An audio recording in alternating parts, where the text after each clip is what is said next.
Okay, so welcome once again. So the next topic today, we will discuss about organogenesis and somatic hybridization. So in this topic, we will first study about what is organogenesis, what are the factors affecting the organogenesis, what are the advantages of organogenesis, what are the applications of organogenesis, what is somatic hybridization, what are the techniques of somatic hybridization, how can we perform this process. Then we will discuss about isolation of protoplast. Then we will discuss about advantages of somatic hybridization. Then we will study about limitation of hybridization, and then we will study the difference between organogenesis and somatic hybridization. So we will cover all this topic in this lecture today. First of all, we should know what is organogenesis.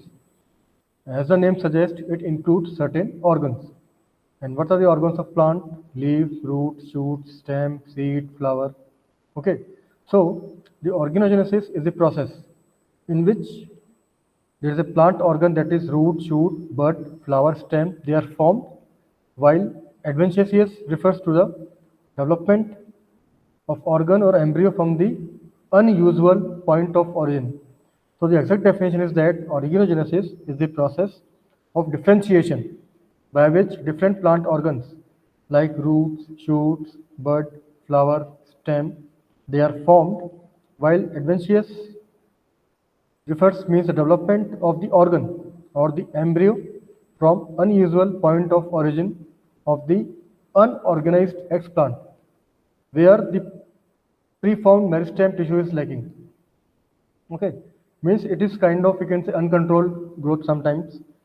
So this process is much more common than the process of somatic embryogenesis and has far more potential for the large mass clonal propagation of plants.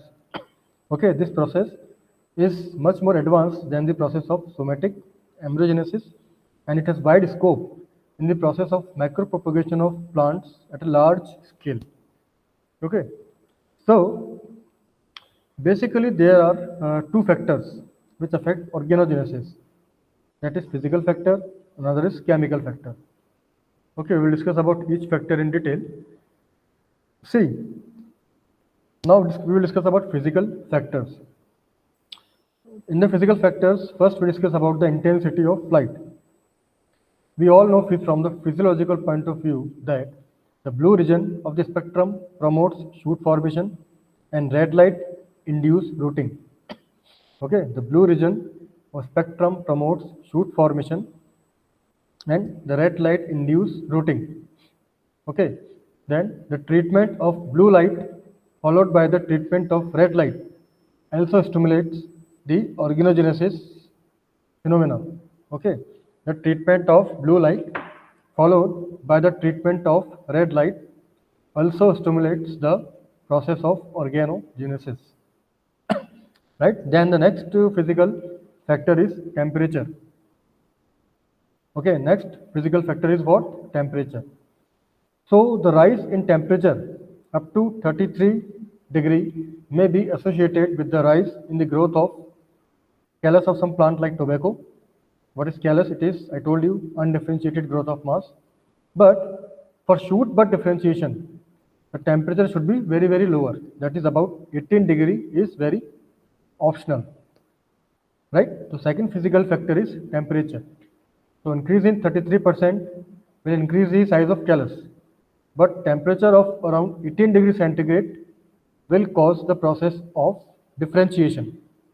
Okay, they will cause the process of differentiation. Then the third physical factor is electrical stimulation. In this electric stimulations, some scientists were there like Baga et al. Et al means more than two scientists. They reported the role of phytochrome in the shoot induction. Phytochrome is a kind of plant hormone which is affected by the light. Okay, there are certain genetic or molecular mechanism has been done on this phytochrome, which is mainly involved in the shoot induction, or we can say it is light dependent plant hormone, which is normally stimulated by certain genes and which has the application in the shoot induction. Okay, so these mainly there are these three factors, that is intensity of light, temperature, electric stimulation. Okay, electric stimulation. Okay, then we discuss in the next PPT about various chemical factors. Now, when we discuss about chemical factors, these factors are very, very crucial and very, very important in the process of organogenesis. The first factor are the plant hormones, auxins and cytokinin. We know that auxins are basically the plant hormone like 2,4-D, IAA, NAA. They are used in the formation of root and callus. While cytokinin like BAP and kinetin, they are used in the process of morphogenesis, differentiation, and in the induction of shoot. So cytokinin in the medium leads to the promotion of bud, differentiation, and development. Okay, cytokinin in the medium leads to the promotion of bud, differentiation, and development. However, one cytokinin is there, kinetin. It is 30 times more potent than adenine. Okay, this kinetin, the plant hormone, it is very high potentiality as compared to adenine. How much? That is 30,000 times. It is a large amount. So this plant hormone is very having crucial role in the process of organogenesis. Means the whole process of organogenesis is dependent on this plant hormone. Next is the use of inorganic ion like phosphate. Phosphate, the increased level of phosphate in the medium is just opposite to counteract the inhibitory action of auxin. Sometimes excess of auxin can lead to the senescence or to the dormancy of plants. For that, we recommend phosphate so that it can counteract the inhibitory effect of auxin. Then we use another chemical called as casein hydrolysate. This casein hydrolysate is also called as tyrosine. They also induce kinetin type bud formation even in the presence of higher level of auxin. Okay, when level of auxin is very high as compared to cytokinin, we use casein hydrolysate, we also called as tyrosine. It induce kinetin type, means it induce also the differentiation even in the presence of high content of auxin. So we can say that this casein hydrolysate can be used as a substrate of kinetin. Okay, this casein hydrolysis can be used as the what I told as the substrate of kinetin. Okay, so these are the physical factors and chemical factors which affect the process of organogenesis. Now see this diagram. When we take the X plant, we put in the media, we will add the plant hormones like auxin and cytokinin. Auxin will increase the root formation, kinetin will increase the shoot formation. Okay, once again when these plants will grow in the laboratory condition, we will again add some plant hormones for proper shooting and proper rooting. Once proper shooting is done, we will add the rooting plant hormones like IBA, indole butyric acid. It is used mainly for the rooting of the plant. When we add this IBA in the medium, the shooting and the rooting will be done and the whole plant is regenerated. Once we develop the whole plant in the laboratory condition, what we will do, we will take that plant, we will acclimatize that plant in the normal in vivo condition. First, then we will transfer this plant to the greenhouse. So means at a time we can culture about thousands of plants in the laboratory and we can generate the whole plant through the process of organogenesis, means induction of rooting and shooting, and then we can transfer this whole plant in the field conditions for the proper differentiation. Okay, so this is called as simple way organogenesis. Okay, then we discuss about why do we prefer to do the organogenesis, or I want to say that what are the advantages of organogenesis. Okay, what are the main advantages of organogenesis? They are very cheap, they are very economical, their process is very, very fast. I think within the 1 or 2 months we can develop the whole plant. There is no any kind of variation, no chromosomal variation in that. They are easily handleable, easily we can perform this somatic organogenesis, and they require very less space.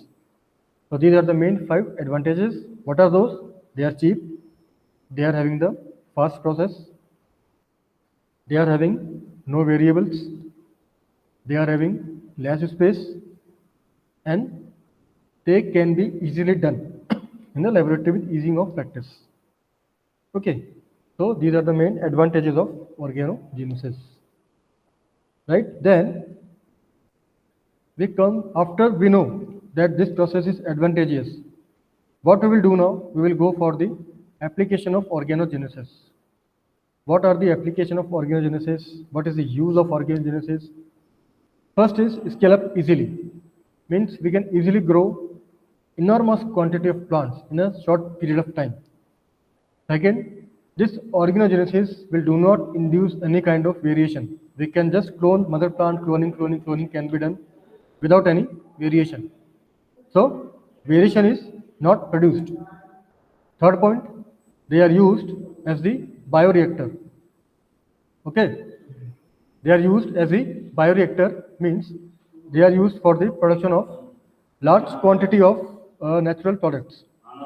Okay, they are used as the large quantity of bioreactors. Bioreactor means in the bioreactor we are producing the large number of secondary metabolites under the laboratory conditions. They are called as bioreactors. Okay. The next application is protoplast culture. Protoplast culture is basically means what do you mean by the protoplast? What do you mean by the protoplast? Protoplast means cells which are without cell wall. Okay, protoplast are cell without cell wall. Then next application of organogenesis is in the gene transfer. Okay, next application is in the process of gene transfer. So these are the main applications of organogenesis. That is scale up easily, variation is not produced, they are used as bioreactors, they are used in the process of protoplast culture. I told you what are protoplast cells, plant cells without nucleus are called as protoplast. So they are again using protoplast culture. Then they are also used in the gene transfer. Gene transfer is used for the preparation of normal transgenic plants. I already told you about the gene transfer, how we can prepare the transgenic plants. Okay, so these are the applications of the organogenesis. Now, what are the stages of organogenesis? Now, this figure shows us very clear picture how what are the stages of organogenesis. See, first diagram, this is the shoot tip and the root tip in the medium. In the second figure, what we are seeing, we are observing undifferentiated cell of mass of growth. This undifferentiated cell is called as callus. I told you in the agrobacterium that it causes crown gall disease. The crown gall is a kind of cancer in plants. So what is callus? Callus is undifferentiated growth of mass in a cell. In the third figure, when we transfer this callus in the plates having the nutrient media, what we are seeing? Growth, little bit shooting is done. Little bit shooting from the callus is done. This is called as by the help of cytokinin hormone. In the next figure, we are also observing what? Initiation of root by addition of oxygen like IBA. Once rooting and shooting has been done, we will go for the hardening of the plant under in vivo condition. Okay, we will go for the hardening of the plant under in vivo condition. Once we are going under the in vivo condition, after that we will go for the whole plant regeneration and transfer the hardening of the plant in the greenhouse or polyhouse or in the field. So from the small stem, see here we have developed the many whole plants. So this is the whole process of organogenesis. So I will repeat once again. First of all, we have shoot tip. We have done undifferentiated cell of mass called callus. From the callus, there a shooting is done. From the shooting, rooting has been done. From the rooting, whole plant has been done. From the whole plant, we have transferred this whole plant in the field condition or in the in vivo condition, so we can get lot of plants in the organogenesis. Then next topic we go was about somatic embryogenesis. What is somatic embryogenesis? It is a process in which somatic cells or tissue, including haploid cells, develops into the differentiated embryos and they form whole regenerate plants. Means here we do not include the non-somatic cells, only somatic cells are included. So what is the exact definition? It is the process by which somatic cells or tissue, including haploid cells, develops into the differentiated embryos, which can be used to regenerate the plants. First of all, it was recommended by the Stewart in year 1958. First of all, it was discovered by Stewart in the year 1958.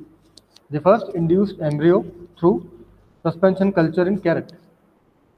Okay, the first induced embryo through suspension culture in the carrot. However, in 1959, Jenner produced embryo from the callus of carrot through suspension culture. Now I told you what is suspension culture. It is media without agar-agar. It's called as suspension culture. Okay, then what is the importance of somatic embryogenesis? See, somatic embryogenesis is used to increase the higher propagation rate of the plants, to acclimatize the plant tissue in the suspension culture, which is liquid medium. They are used in the production of artificial seed production. We will discuss this topic later on. How can we produce the artificial seeds? And very, very important, it saves the labor cost. So it is very economical. So labor savings are done. That is the prime point from the economic point of view. So these are the four major advantages of somatic embryogenesis. That is higher propagation rate, suitable in suspension culture, artificial seed production, and labor savings. Okay, labor savings is very important from the economic point of view. Then see, we will discuss about the whole process of somatic embryogenesis. See, first of all, this is somatic cell. It is going under the cell division of mitosis. This cell division will produce same number of cells, haploid cells. This cells contain some vacuoles. Now there is a division of cell. One cell will taken. It is one cell embryo. From the one cell embryo, again we go for division. It is two cell embryo. From the two cell embryo, it comes under the four cell embryo. It is a four cell embryo. It comes into various now stages of embryo. That is 8 cell stage. That is octant stage. After octant, it is produced first dermatogen stage, means initiation of plumule, radicle, root. Then first stage is globular stage. From the globular stage, it comes under the mid-globular stage. When it comes under the mid-globular stage, we introduce some plant hormone, that is cytokinin, comes into the play. From the mid-globular stage, it goes under the transition state. And from the transition state, it reaches to the heart stage. Okay, from the mid-globular stage, it reaches to the heart stage. Means globular shaped, heart shaped, and finally torpedo shaped. Now this final shape is linear cotyledon shape, that is torpedo shape. It is having basal region, central region, and apical region. Okay, it is having what? Apical region, central region, and basal region. So these are basically the different stages of embryo. From the single somatic cell, we have produced the whole torpedo cell stage. Okay. Then we discuss about types of embryogenesis. Basically, there are two types of somatic embryogenesis. That is direct, other is indirect. Now in the direct, what happened? When we introduce the egg plant in the culture medium, there is no formation of callus. The egg plant directly form root and shoots. Okay, the egg plant directly form root and shoots.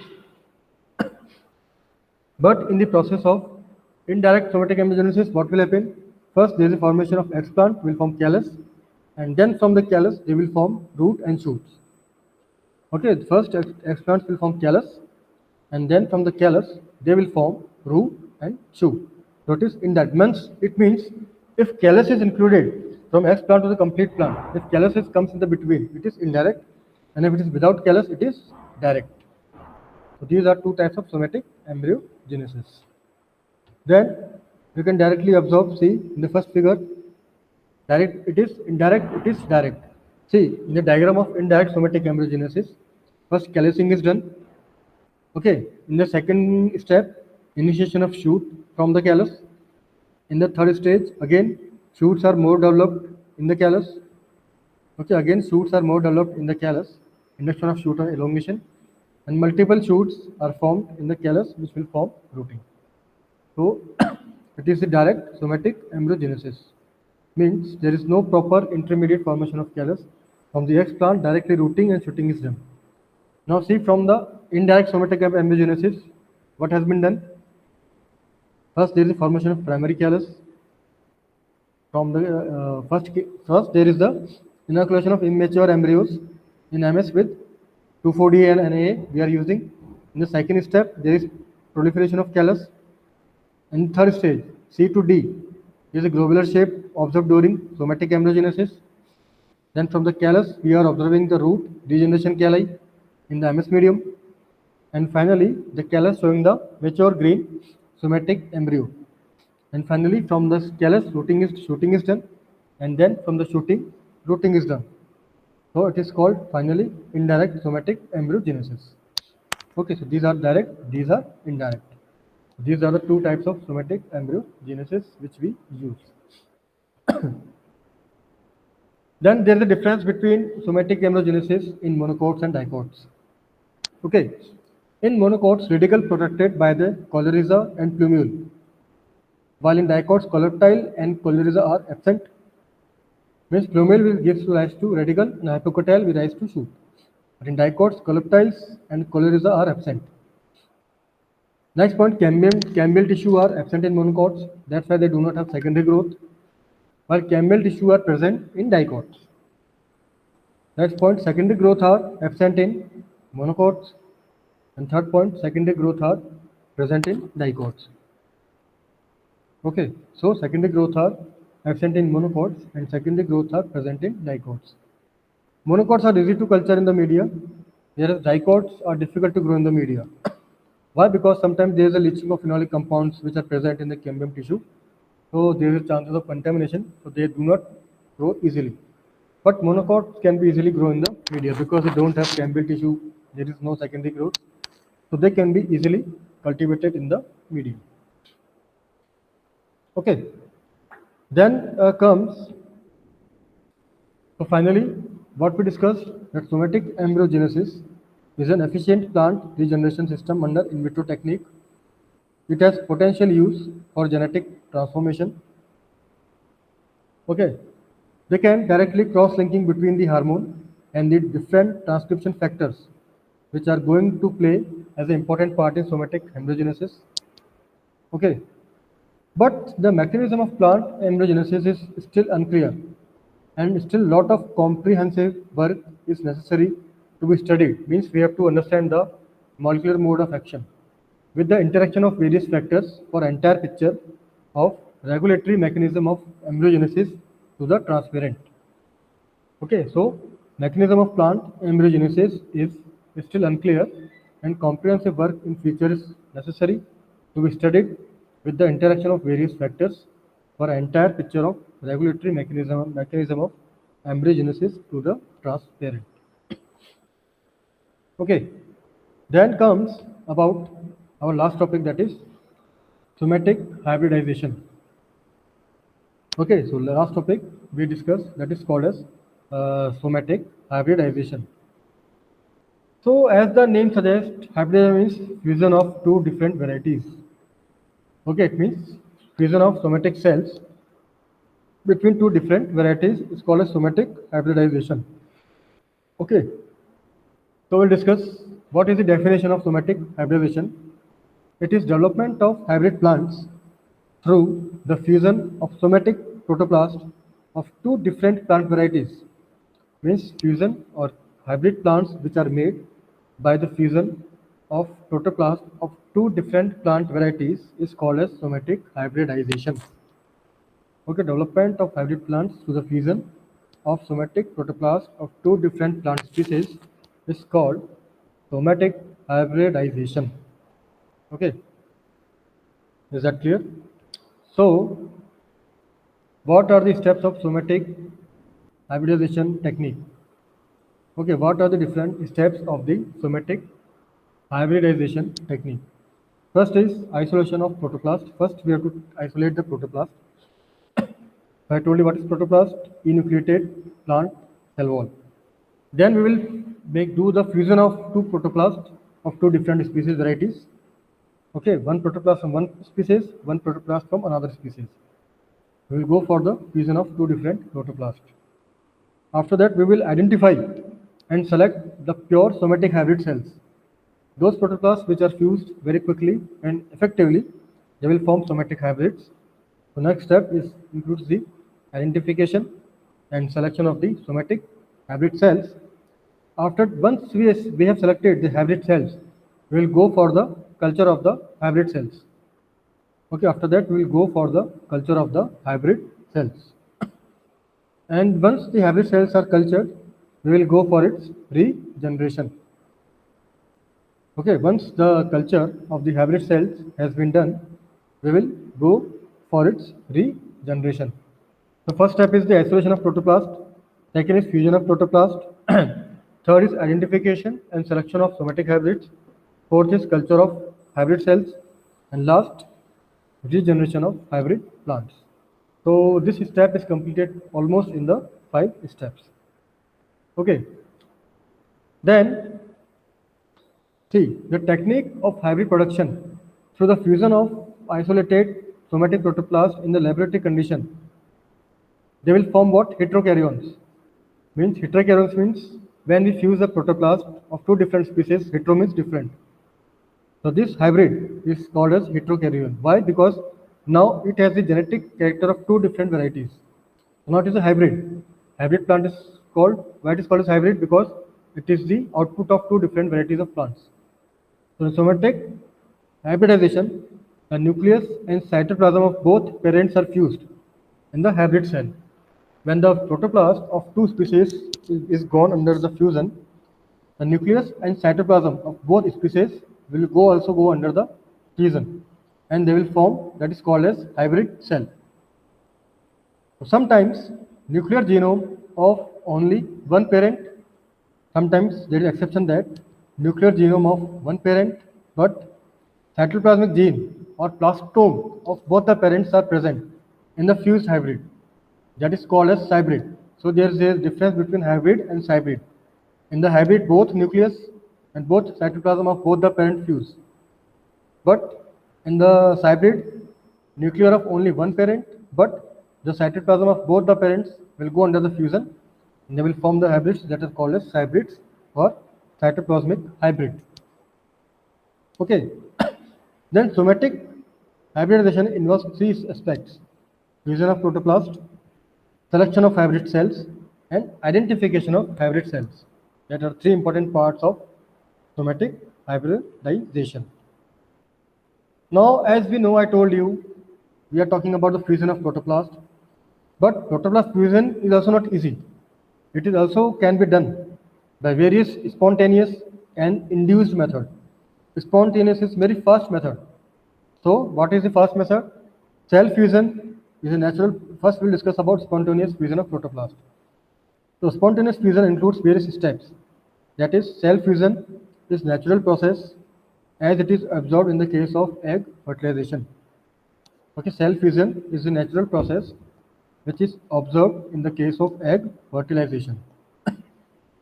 During the course of enzymatic degradation of the cell walls, adjoining protoplasts may fuse to form homokaryotes. Okay, during the course of enzymatic degradation of cell walls, adjoining protoplasts may fuse to form homokaryotes. Okay, so what I told, during the course of enzymatic degradation of the cell walls, adjoining protoplasts may fuse to form homokaryotes. These fused cells may sometimes contain high number of nuclei. Okay, these fused cells may contain sometimes high number of nucleus are present. But This frequency of this formation of homokaryotes is very high in protoplasts which are isolated from the dividing cells. Okay, the frequency is dependent upon the protoplasts which are having or which are isolated from the highly divided cells. Then we discuss about induced method means forced method. So isolated protoplasts can be fused by induction.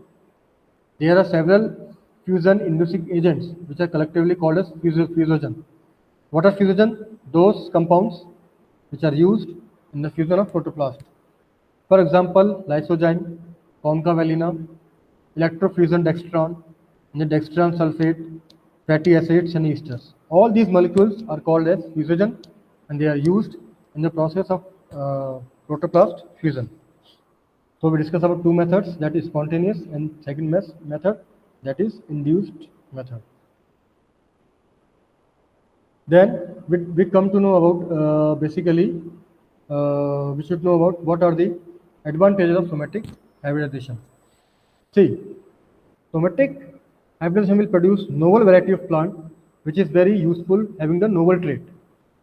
Production of novel interspecific and intergenic hybrid. Tomato, we all know it is a hybrid of potato and tomato. Second advantage, it is used in the production of fertile diploids and polyploids. Okay, so second advantages of this somatic hybridization is in the production of fertile diploids and polyploids. Diploids are 2n and polyploids are n number of chromosomes from sexually sterile haploids. Sexually sterile means which are not having the property of reproduction. So haploid haploid will form diploid, triploid will form hexaploid. So if certain haploids, triploids, and aneuploids they are sterile, so their sterile form can be converted into the fertile form with the help of somatic hybrids. So as a result, they will form diploids, polyploids, and hexaploids. These somatic hybrids are also used in the formation of transgenic plants because these transgenic plants has already contained the gene, transfer gene, and that transfer gene will provide them what? It will provide disease resistance, it will provide abiotic stress resistance, it will provide herbicide resistance, and many other important quality features, increased yield, increased content of nutrient. Okay. So I mean to say these are the main advantages. I will repeat once again. That is production of novel interspecific and intergenic hybrid. Example is tomato, that is hybrid of potato and tomato. Formation of fertile diploids and polyploids from sexually sterile haploids, triploids, and aneuploids. Okay. Transfer of gene for disease resistance, abiotic, stress resistance, herbicide resistance, and many other quality characters. So these are the main advantages which are used for the somatic hybridization. Okay. See, I told you many times that something is having advantages and something is having disadvantages. Now there are some disadvantages of somatic hybridization. First is what? Poor regeneration of hybrid plants.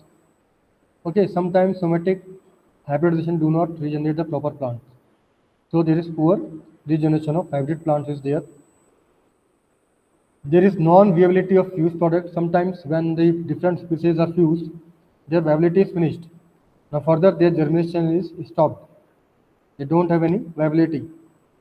So it is another kind of, we can say, the important drawback of somatic hybridization.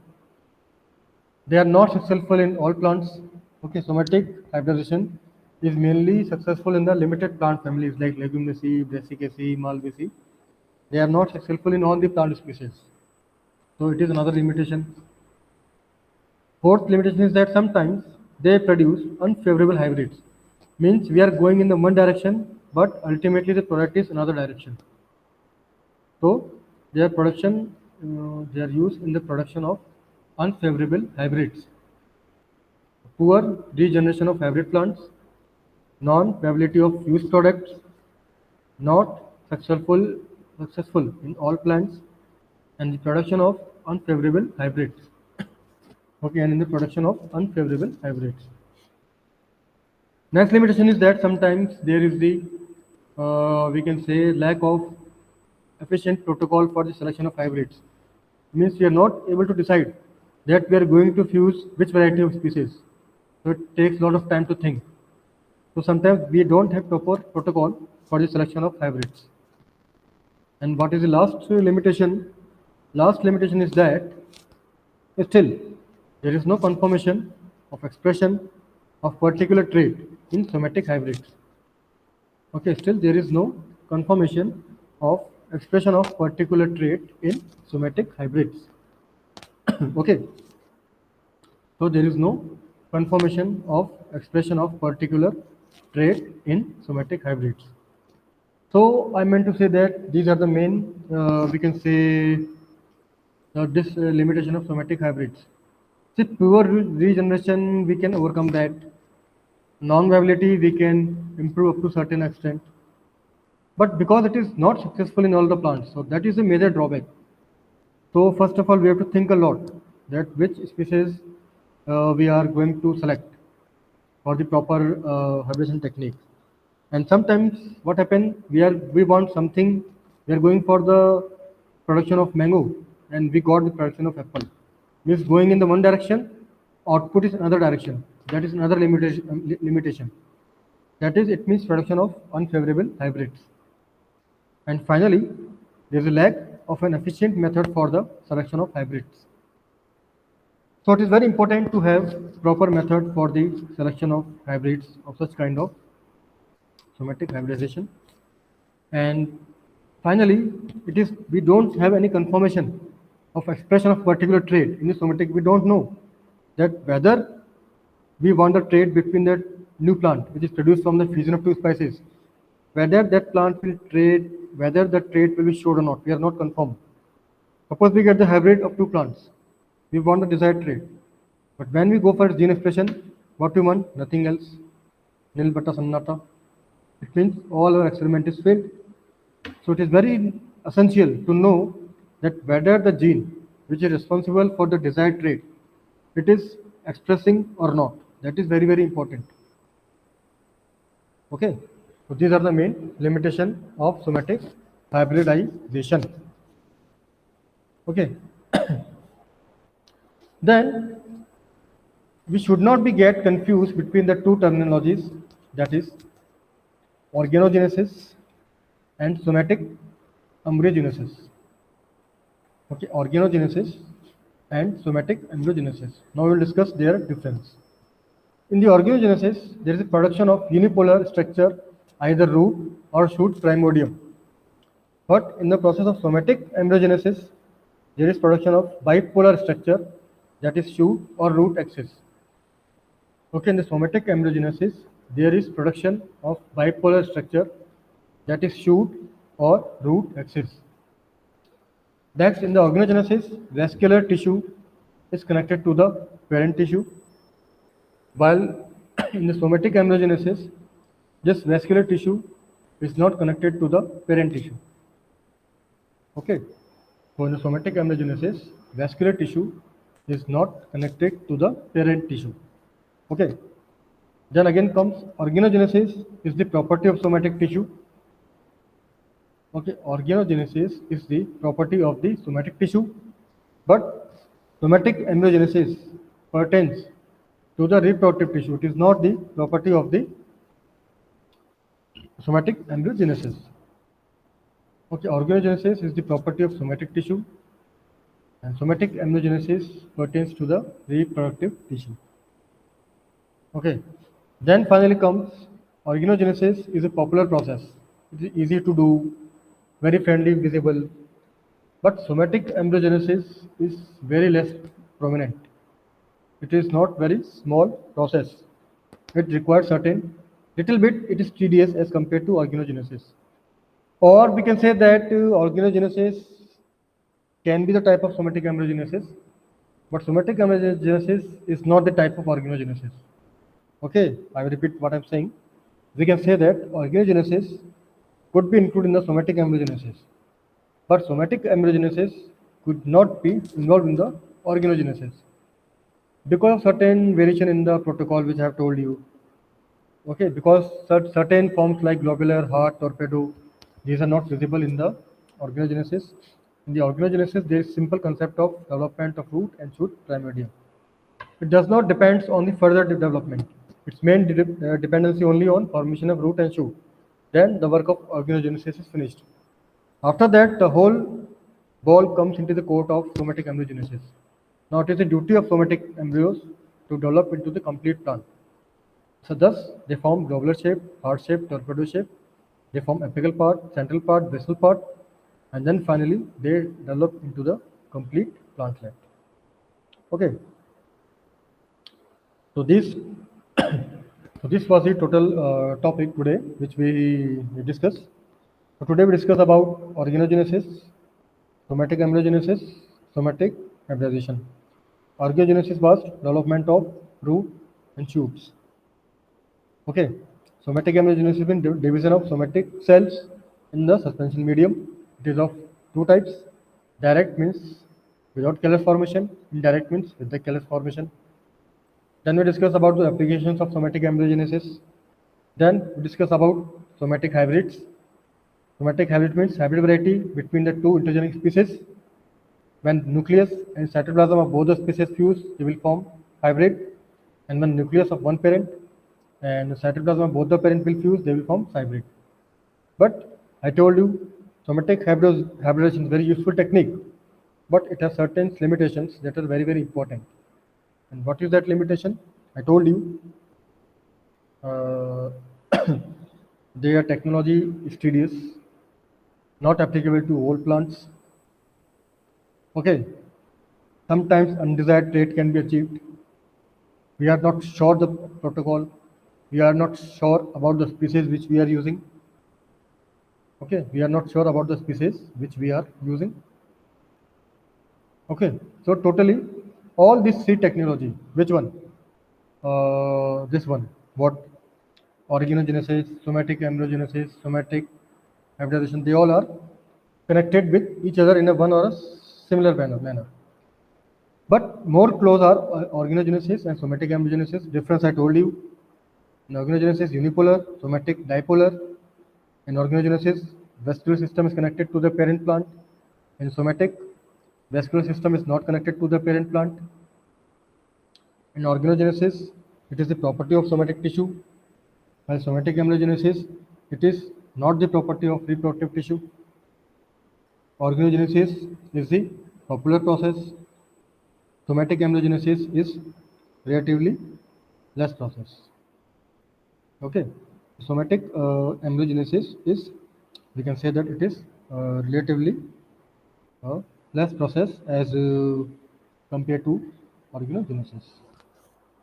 So, in the last, I want to thank you. So, I hope from this very good picturization and diagrams, we can understand the overall conclusion. That is what I told you about. We came to know about organogenesis, factors affecting organogenesis. We came to know about advantages of organogenesis. Then we studied about application of organogenesis. Then we studied about somatic hybridization of organogenesis. And then we discussed about somatic hybridization techniques using mechanical and enzymatic. Then we discussed about isolation of protoplast. And then we discuss about advantages of somatic hybridization. And then we discuss about limitation of hybridization. And then we discuss about difference between organogenesis and somatic hybridization. So I hope we could learn this topic. So thank you very much.